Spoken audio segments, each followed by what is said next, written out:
Eropa di abad pertengahan adalah peradaban yang sangat mabok agama.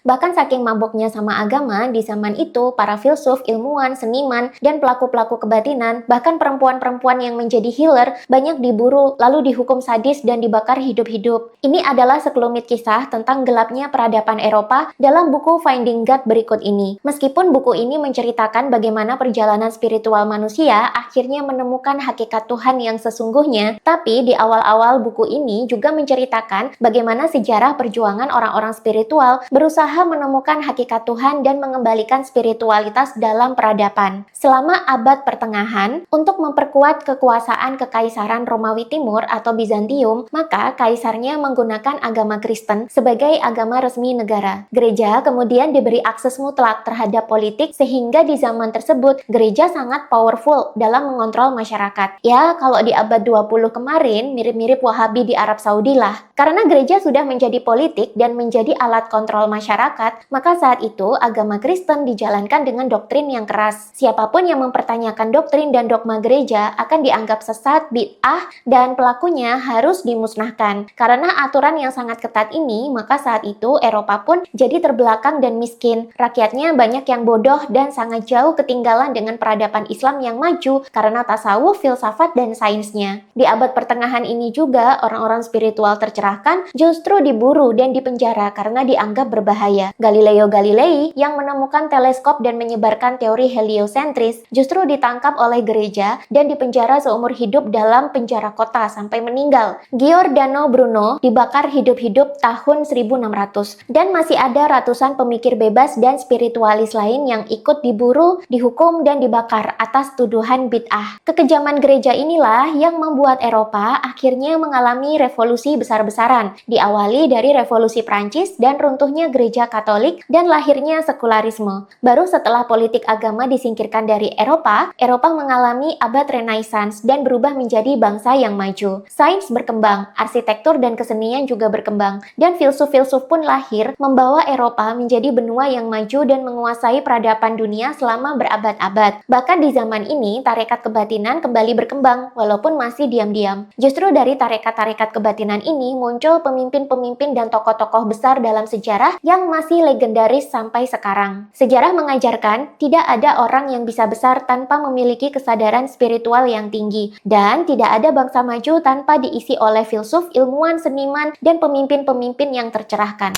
Selengkapnya bisa kalian baca sendiri di buku Finding God berikut ini. Cek out sekarang bukunya di keranjang yang ada di kiri bawah video, dan buruan cek out sekarang sebelum sold out dan berhenti dicetak.